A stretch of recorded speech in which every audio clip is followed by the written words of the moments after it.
The blue economy affects all of us. We as human beings, we are depending on a sustainable and also competitive economy, particularly also here in Europe.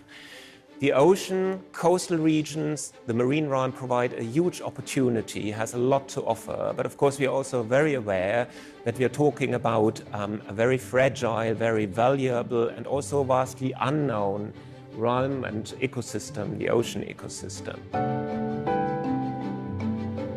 Globally, there's a very recent OECD report on the blue economy, and this report actually states that if we were thinking about the ocean as a country, it would be the 5th largest economy on Earth.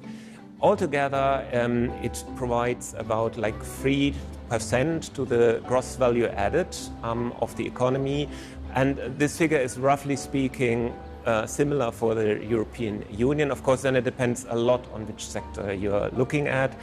We are also talking about so-called established sectors, that is fisheries, that is maritime transport, offshore wind energy, for example, and then really new emerging sectors like, for example, biotechnology, robotics, and there's a big effort to take saltwater, seawater, and transform it into freshwater, desalination.